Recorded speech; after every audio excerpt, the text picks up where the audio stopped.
Hey kids, it's Dr. T here. In this video, we're going to talk about a different way to measure angles.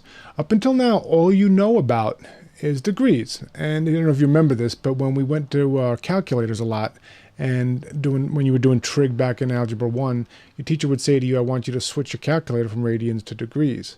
Well, radians is the other way to measure angles. Just like miles and kilometers are a couple of different ways to measure distance, gallons and liters are a couple different ways to measure volume, etc. and so forth. So we're going to learn the second way to measure angles. And this is actually, as you go on in math, the most popular way, the most common way that people measure angles.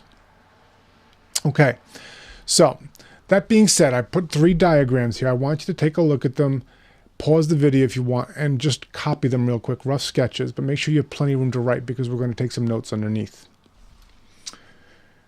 Now, first thing, just a little reminder. S, if you recall from geometry, is arc length. That's the length around a chunk of a circle. So basically arc length is going to be the distance from there to there on the circle. That's what S is. R is just a radius. Okay?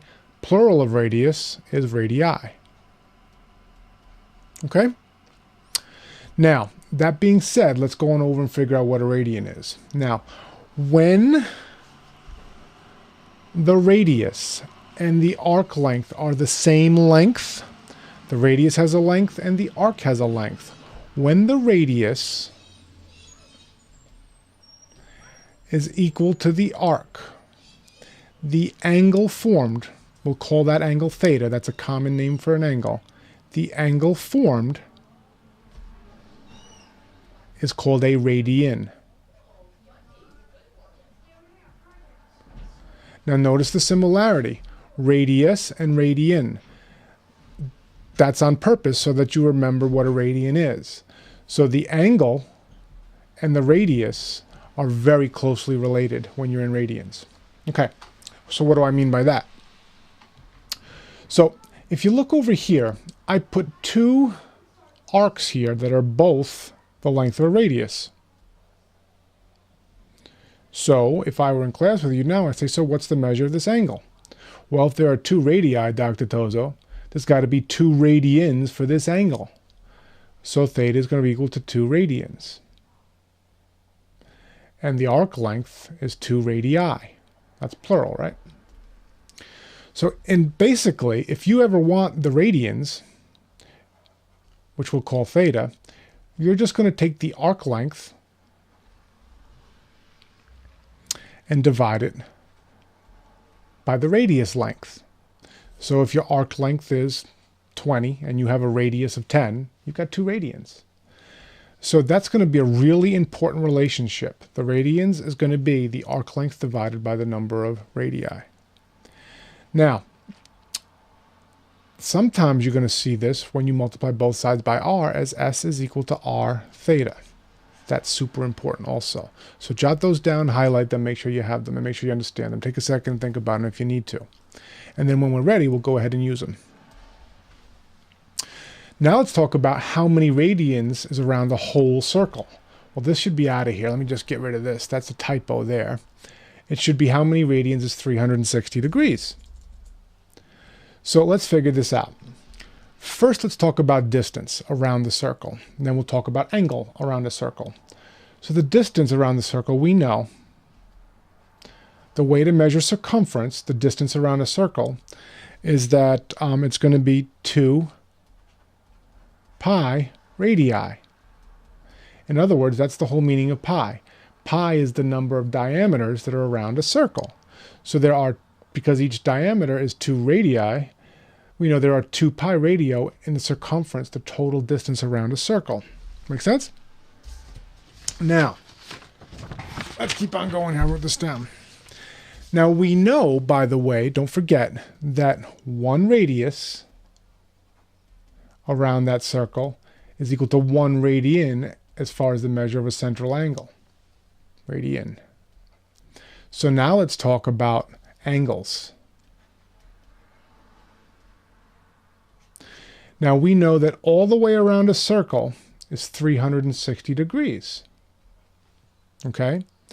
Now, we know that all the way around the circle is 2 pi radii, so 360 degrees, because one radius is 1 radian, 360 degrees has got to be equal to 2 pi radians. See the similarity there? Just a slightly different word. So there are 2 pi radians around the entire circle in degrees.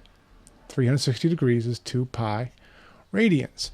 Now, by the way, you're going to see a little degree marker here. But if you don't see a degree marker and you're talking about an angle, you're in radians. It's so common that people don't write it, that people don't write degrees, or that people don't have a symbol for radians. You know, there's one thing for feet, 2 apostrophes for inches, whatever have you. There's nothing for radians. It's just a number. So if you see an angle equal to any number that doesn't have a degree, you're in radians. Maybe jot that down and remember that. Okay, back to where we were. So that means that if there's 360 degrees is 2 pi radians, 180 degrees is pi radians. So that's the first thing you need to know. Second thing is 180 is equal to pi, which makes sense.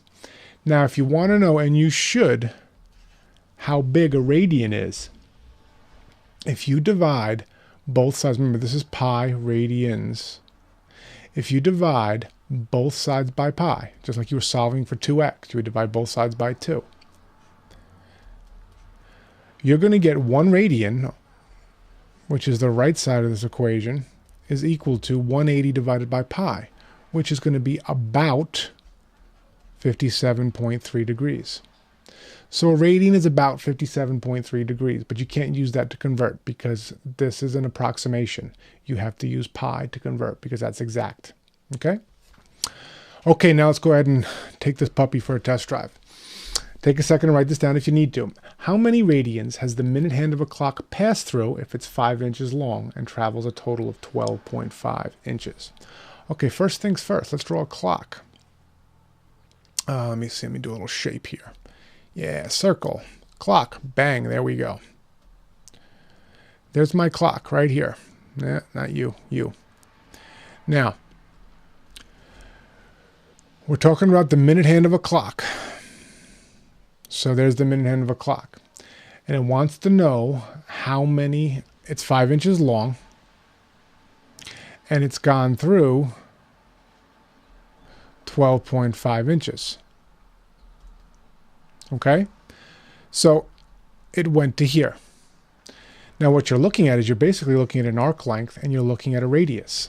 It's asking you for the angle, which is in radians. And if you recall, the arc length is going to be equal to the radius times the number of radians. So S divided by R is equal to your radians. So 12.5 divided by 5 is going to be equal to your radians, and that's going to be 2.5.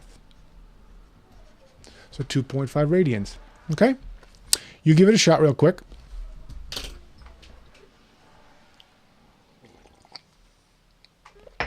Okay. I didn't write this one down. I didn't do this one for you, so I'll do it with you real quick. Sorry about that.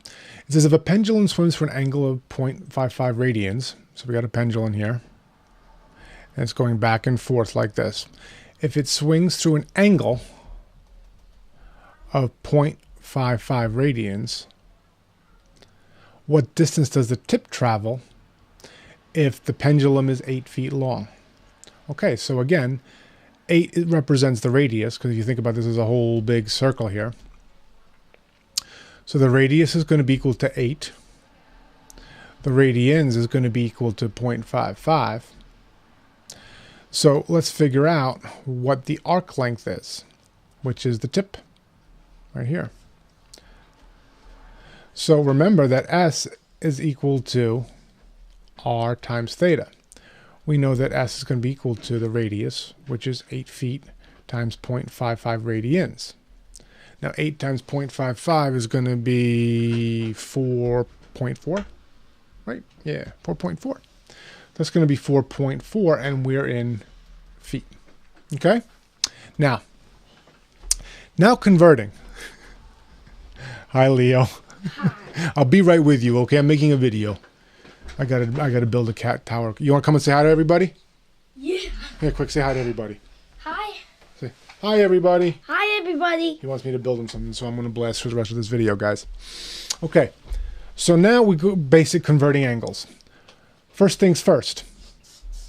Remember that 180 degrees is pi radians. I'm not going to write radians because we don't usually do that. So this says convert the angles as indicated. If theta is equal to 120 degrees and I want to convert to radians. If 180 degrees is pi, that means that because they're the same length, or because they're the same angle, I should say, when you divide them, you should always get 1. So no matter where you put them, numerator, denominator, 180 over pi over 180 is 1. So if you want to convert 120 degrees, you can just multiply it by 1, which means pi over 180. Well, why did I multiply by pi over 180 and not 180 over pi? Well, because that's what a conversion factor does, like you did in science. You're going to cancel your units there, which is your degrees, and you're going to be left with 120 pi over 180. And that's basically going to simplify. You just simplify this as a fraction. 2 pi over 3. Now there's going to be two ways to convert from radians to degrees. Now notice there's no degree symbol here, so you know automatically it's in radians. The first way we can do this, we'll call this method 1, is we can take that 5 pi over 6 and multiply it by 180 over pi. Now I wanted the pi's to cancel out, so that's kind of a clue on how why I'm multiplying by this. So the pi's cancel. 180 over 6 is the same as 30. So 5 times 30 is 150 degrees. That's one way to do it. The second way you can do it is just remember 180 is equal to pi. So instead of 5 pi over 6, you can just write 5 times 180 over 6. And that's going to be the same 150 degrees. All right, let me let you try a couple. Give those a shot.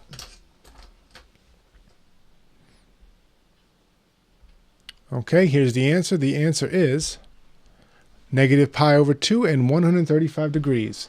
If you didn't get them, I'll go over them. If not, you can go right to the did you get it. Okay, negative 90. So you're going to do negative 90. Oops. Oh. Let's clear that off. So negative 90 times pi over 180. And negative 90 over 180 is going to be negative pi over 2. 3 pi over 4. I always like using the 180 for pi instead. 180 divided by 4 is 45. 3 times 45 is 135. Okay? All right, a little bit of a longer video, but I didn't want to rush this one because it's kind of abstract. Go ahead and do that one, and we will see you in class, kids.